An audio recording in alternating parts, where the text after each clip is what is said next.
In 1960, a Norwegian explorer named Helge Ingstad and his wife, archaeologist Anne Stein Ingstad, were walking along the northern tip of Newfoundland, Canada, asking local fishermen if they'd ever seen any old ruins in the area. Most shook their heads, but one elderly fisherman pointed toward a place called Meadows. "There's some old Indian camps up there," he said. What the Ingstads found wasn't an Indian camp. It was the remains of Norse longhouses, a smithy where Vikings had worked, iron and artifacts that proved, beyond any doubt, that Scandinavian explorers had reached North America around the year 1000 CE, 500 years before Christopher Columbus, 500 years before Europeans were supposed to have discovered the New World. The academic world had debated this for decades. The medieval Icelandic sagas told stories of Vikings sailing west from Greenland to a place they called Vinland, but most historians dismissed these as myth or exaggeration. After all, Vikings told stories about frost giants and warriors drinking in Valhalla. Why believe their tales about finding a land of grapes and wild wheat across the Western Ocean? But here was the proof, buried in the Canadian soil. Vikings had not only reached North America, they'd built settlements, tried to colonize it, and then abandoned it. Walked away from an entire continent and never came back. This is one of history's most fascinating what-ifs. What if the Vikings had stayed? What if they'd succeeded in colonizing North America 5 centuries before other Europeans arrived? How would history have been different? In this video, we'll explore the complete story of the Norse in North America. You'll discover how Erik the Red sold Greenland with possibly history's first marketing scam, what Leif Eriksson actually found when he sailed west, why the Vikings abandoned their settlements despite having superior weapons and technology, and how climate change and economics ultimately doomed the entire Norse presence in the North Atlantic. To understand how Vikings ended up in Canada, we need to go back to Iceland in the year 982, and we need to meet one of the most controversial figures of the Viking Age, a red-bearded Norwegian outlaw named Erik Thorvaldsson, better known as Erik the Red. Iceland in the late 10th century was getting crowded. When Norse settlers first arrived around 870 CE, the island seemed vast and empty, with plenty of land for everyone. But a century later, the best farmland was taken, and disputes over property were becoming violent. Erik the Red was no stranger to violence. His father had been exiled from Norway for manslaughter. Erik himself was a hot-tempered man who'd already been involved in several killings. When a dispute over some borrowed property escalated into bloodshed, the Icelandic assembly sentenced Erik to 3 years of outlawry. He couldn't stay in Iceland. He needed somewhere else to go. But where? Norway was out of the question. Iceland was closed to him. The British Isles were already well known to Vikings, but they were also well defended by this point. Erik needed virgin territory. Somewhere no one had claimed yet. He'd heard rumors, stories passed down from earlier sailors who'd been blown off course in storms. Tales of land glimpsed far to the west of Iceland, massive coastlines rising from the fog. No one had bothered to explore these sightings because, well, who wanted to sail into the unknown Western Ocean when there were perfectly good monasteries to raid in Ireland? Erik the Red was out of options. In 982, he loaded a ship with supplies, gathered a crew willing to follow an outlaw into uncertainty, and sailed west into the North Atlantic. What he found was the world's largest island, a land of deep fjords that reminded him of Norway, protected harbors, and yes, during the brief summer months, enough grassland to support livestock. But he also found a land that was, to put it mildly, not very welcoming. This was Greenland. Roughly 80% ice sheet, winters that lasted 9 months, temperatures that could kill an unprepared person in hours. Erik spent 3 years exploring the southern and western coasts of Greenland. He found the areas where life might be possible, mapped the best harbors, and identified where settlements could survive. And then, he sailed back to Iceland with a plan. Here's where Erik proved himself not just an explorer, but possibly history's first marketing genius. He could have told his fellow Icelanders the truth. I found a massive ice-covered island where you'll barely survive, but hey, at least you'll have your own land. Instead, he called it Greenland. Greenland. The very name suggested lush pastures and easy living. It was, to be blunt, false advertising. But it worked. When Erik's exile ended in 985, he convinced about 500 people to join him in settling this green land. 25 ships set sail from Iceland. Only 14 made it to Greenland. The others were lost to storms, turned back, or simply vanished into the North Atlantic. But those who arrived did manage to establish two main settlements, the Eastern Settlement and the Western Settlement, both actually on the southwestern coast of Greenland. These weren't cities. They were clusters of farms spread across the fjords, each family trying to scratch out a living from the thin soil and harsh climate. And they did survive. For over 400 years, Norse Greenlanders raised cattle and sheep, hunted seals and walruses, exported walrus ivory back to Europe, and maintained their Scandinavian identity in one of the most unforgiving environments humans have ever tried to colonize. But Greenland wasn't the end of the journey west. It was just the beginning. If you're enjoying this deep dive into Viking exploration, drop a like to help the channel. Takes a second and makes a real difference. Now, let's talk about what happened when Erik the Red's son looked even further west and found something that actually deserved to be called a Greenland. Leif Eriksson was born in Iceland, but raised in Greenland. As the son of Erik the Red, he grew up hearing his father's stories of exploration and discovery. And like his father, Leif had the wanderlust that drove the greatest Viking explorers. Around the year 1000 CE, Leif was visiting Norway when he heard a story from a trader named Bjarni Herjolfsson. Bjarni claimed that years earlier he'd been sailing from Iceland to Greenland when storms blew his ship off course. He'd drifted south and west for days before spotting land. 3 different lands, actually, each time sailing closer but never going ashore because he was trying to reach Greenland, not explore unknown territories. Bjarni described forested coastlines and what looked like flat stone formations. This was interesting for one specific reason. Greenland had no trees. None. The Norse Greenlanders had to import every single piece of timber. They needed, either from Iceland or from driftwood, a land with forests, just a few days' sail away. That was incredibly valuable. Leif bought Bjarni's ship and recruited a crew of 35 men. Unlike Bjarni, Leif intended to actually land and explore. Around the year 1001, they sailed southwest from Greenland, retracing Bjarni's accidental route in reverse. The first land they encountered was barren and rocky, covered with flat stones and glaciers. Leif named it Helluland, meaning slab, land, or stone land. Modern historians believe this was likely Baffin Island in what's now Arctic Canada. They continued south. The next land they found was heavily forested and had white sandy beaches. Leif called it Markland, meaning forest land.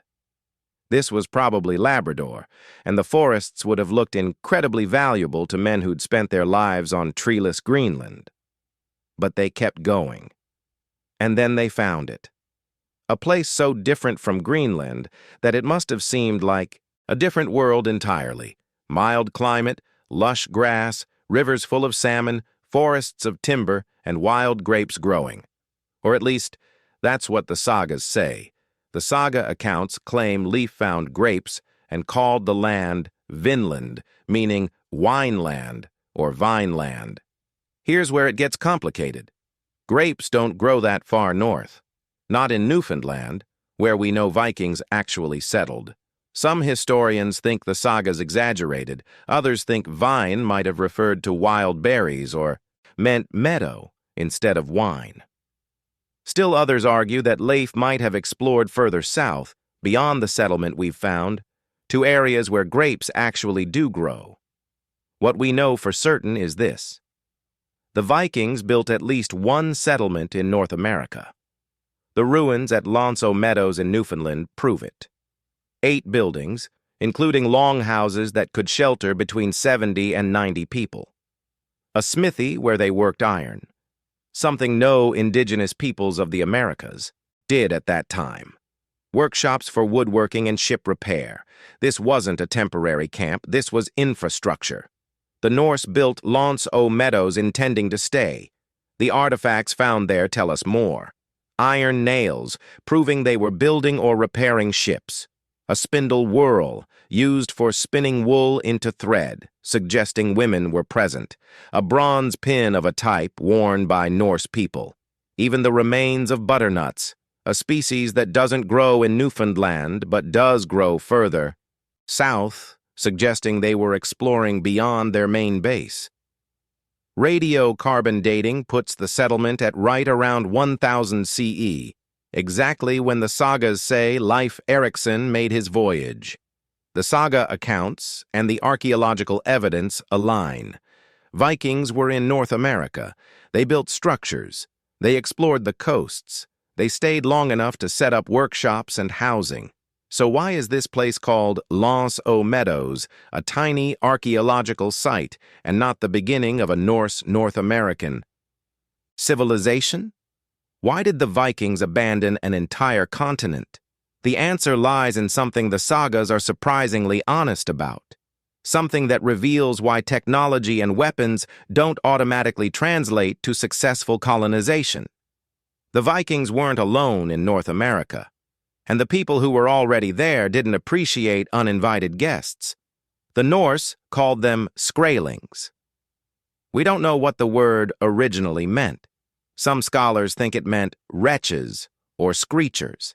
Others think it was just the Norse word for foreigners or barbarians.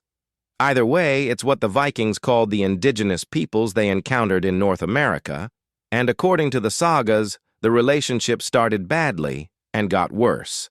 The saga of Erik the Red and the saga of the Greenlanders both describe attempts to establish permanent settlements in Vinland. The accounts differ in details, but they agree on the basic pattern: initial contact, attempted trade, misunderstanding, violence. One saga describes an early encounter where the Norse and the skrælings tried to trade. The indigenous people wanted to trade furs for red cloth and milk products. The Norse, seeing an opportunity, started cutting the red cloth into smaller and smaller strips to get more furs per piece.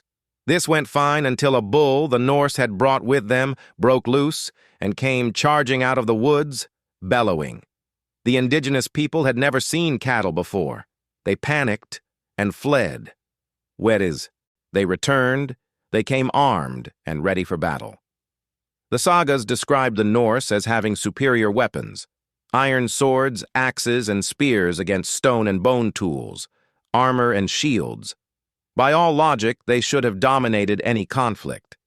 But here's what the sagas reluctantly admit.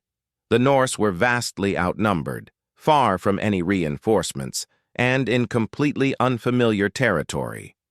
One saga describes a battle where the skrælings used a terrifying weapon the Norse had never encountered. They launched a great ball-like object that flew over the Norse warriors and made a horrible noise when it landed, frightening them so badly they broke ranks and fled. We don't know exactly what this weapon was. Some kind of loud percussion device? A leather ball filled with stones? Whatever it was, it worked. The sagas also describe a woman named Freydis, half-sister to Leif Eriksson, who was part of one expedition to Vinland. When the Norsemen retreated from an attack, Freydis, who was pregnant at the time, picked up a sword from a fallen warrior and slapped it against her breast, screaming at the attackers. This apparently shocked the skrælings enough that they retreated. Whether this story is true or embellished, it reveals something important. The Norse were afraid. They were on the defensive. The bigger problem was numbers. A few dozen Norse colonists, even well-armed ones, couldn't hold territory against a potentially hostile population that numbered in the thousands or tens of thousands. And the Norse couldn't bring massive reinforcements. Greenland itself had maybe 2,000 to 3,000 people total at its peak. Iceland could spare some, but it was a long, dangerous journey with no guarantee of success. Meanwhile, the indigenous peoples had home field advantage. They knew the land, the climate, the resources. They had established communities, trade networks, and the numbers to repel small groups of invaders. There's also evidence in the sagas of internal conflict among the Norse themselves. One account describes Freydis having 2 Icelandic brothers murdered because of a dispute over the expedition. Another mentions conflicts over who owned which land, who got to trade what, and who was in charge. The Norse in North America were isolated, outnumbered, politically fractured, and unable to establish the peaceful trade relationships that had helped them integrate into places like Ireland, England, and Russia. L'Anse aux Meadows was occupied for maybe 10 to 20 years, then abandoned. Some scholars think it might have been a seasonal base, used only during summer months for timber gathering and exploration before winter forced a return to Greenland. Either way, by approximately 1020 CE, the Norse had given up on Vinland. They still knew it existed. The sagas say there were occasional voyages to Markland to gather timber over the following decades. But permanent settlement, colonization, building a new Scandinavia in the Americas, it didn't happen. The Vikings had reached North America 500 years before Columbus. They'd built structures, explored the coasts, encountered the indigenous inhabitants, and then walked away. We're getting to the most fascinating part of this story. If you're not subscribed yet, this is a good time to fix that. There's new content here every week exploring the corners of history that get overlooked. Now let's talk about what happened next, because the Norse didn't just abandon Vinland. Eventually, they abandoned Greenland too. And the reason why reveals something profound about human survival in marginal environments. For over 400 years after the Vinland expeditions, Norse Greenlanders lived their lives on the edge of the world. They were Christian.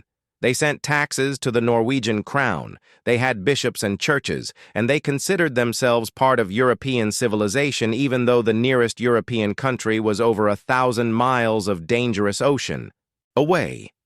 Life was hard but sustainable. They raised livestock on the limited grassland, hunted seals and caribou, collected bird eggs from cliffs, and traded walrus ivory and polar bear skins to European merchants in exchange for iron, timber, and luxury goods they couldn't produce themselves. But starting around 1300, things began to change. The climate was shifting. The period from roughly 900 to 1300 CE is called the medieval warm period. Temperatures across the North Atlantic were slightly higher than the centuries before or after. It's not that Greenland became actually warm, but those few degrees mattered. Slightly longer summers, slightly more grass for livestock, slightly less dangerous sea ice blocking the sailing routes to Iceland and Norway. Around 1300, this began to reverse. The Little Ice Age was beginning.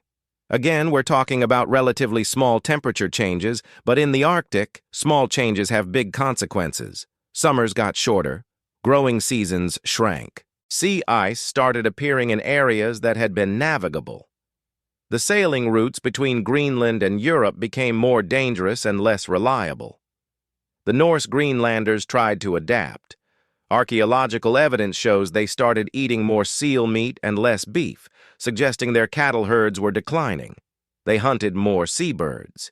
They adjusted, but they were also facing economic pressure from Europe.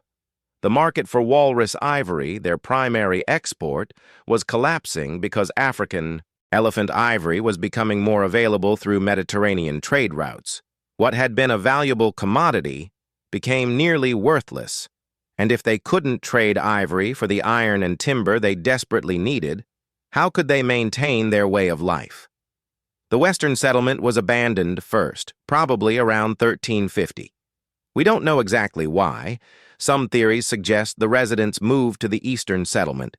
Others propose they were wiped out by disease, possibly even the Black Death, which ravaged Europe in the 1340s and could have reached Greenland through trade ships. There are even dark theories about conflicts with Inuit peoples who were migrating south into Greenland around this time. What we know for certain is that when a Norwegian ship visited the western settlement in 1350, they found it completely deserted. Livestock wandering loose, buildings empty, no bodies, no signs of violence, just absence. The eastern settlement lasted longer, but it too was dying, slowly. The last recorded event from Norse Greenland is a wedding in 1408. After that, silence. European ships that occasionally visited over the next decades found the settlements abandoned. By 1450, the Norse were gone from Greenland. There are no mass graves, no evidence of a final catastrophic event. The most likely explanation is gradual abandonment. As conditions worsened, people left. Maybe some made it back to Iceland. Maybe they tried to settle elsewhere. Maybe they died trying to cross. An increasingly ice-choked North Atlantic. The Inuit, who had been migrating into Greenland from the north, have oral traditions about encounters with the Norse. But by the time European explorers returned to Greenland in the 1700s, the Norse settlers were a faded memory. The Inuit told stories about people who lived in stone houses and kept large animals. But the houses were ruins. The people were gone. This is what makes the Vinland story so poignant. The Vikings didn't just abandon North America. They abandoned everything. The entire chain of settlements that had stretched from Norway to Iceland to Greenland to Vinland collapsed from the eastern end backward. By 1450, the Norse presence in the North Atlantic had retreated all the way back to Iceland. Vinland became a legend. The sagas that described it were preserved in Iceland, copied and recopied by medieval scribes, but treated increasingly as myth rather than history. By the time Columbus sailed in 1492, Europeans had completely forgotten that their ancestors had already reached America half a millennium earlier. So we've traced the complete arc of Norse North America. Erik the Red's settlement of Greenland, Leif Eriksson's discovery of Vinland, the failed attempts to colonize, the slow death of Greenland itself. And finally, the complete erasure of this achievement from European memory until two persistent archaeologists proved it really happened by digging in Canadian soil. What does this story teach us? Few things, I think. First, it challenges the narrative we all learned in school. Columbus didn't discover America. Indigenous peoples had been there for at least 15,000 years. And even the first Europeans to arrive weren't the Spanish or the English or the Portuguese. It was Scandinavian sailors 1,000 years ago, following the setting sun across an ocean they barely understood. Second, it reveals something important about colonization. Technology matters, but it's not everything. The Norse had better weapons, better ships, and arguably better organizational structures than the indigenous peoples they encountered, but they were far from home, vastly outnumbered, and unable to establish the critical mass of population needed to hold territory. Superior technology didn't guarantee success. It didn't even guarantee survival. Third, this story shows how fragile human settlements can be in marginal environments. The Norse in Greenland lasted 400 years, which seems impressive. 16 generations of people were born, lived, and died on that ice-wrapped island. But ultimately, when the climate shifted and the economics changed, the entire venture collapsed. Not in a single catastrophe, but in a slow fade into abandonment. And finally, it reminds us how easily history can be forgotten. The Norse achievement in reaching North America 5 centuries before Columbus should be one of the most celebrated exploration stories in human history. Instead, it was completely forgotten. The sagas that described it were dismissed as fantasy, It took physical archaeological evidence in 1960 to convince the modern world that it had actually happened. How many other human achievements have been forgotten? How many other stories have been lost because no one thought to write them down, or because the records were dismissed as myth, or because the people who remembered them didn't survive? The ghosts of Vinland haunt us with that question. They walked on Canadian beaches 1,000 years ago, built fires from New World timber, and looked out at a continent they had no way of knowing would one day be called America. They tried to stay. They failed. And then even the memory of them faded until it became just another old story that no one quite believed. Until two archaeologists proved that, sometimes, the old stories are true. And that was the story of the Norse in North America. If you made it this far, thank you. Seriously, these deep dives take real work to research and write, and knowing there are people who watch until the end makes it worthwhile. If you enjoyed this, subscribe to the channel. Every week there's a new video exploring the historical stories that get overlooked or forgotten. Next week, I'll be covering another what-if moment in history that most people have never heard about. You won't want to miss it. Leave in the comments. Did you know about the Norse in North America before this video? And are there any other overlooked exploration stories you want to see covered here? Until next time, keep exploring history.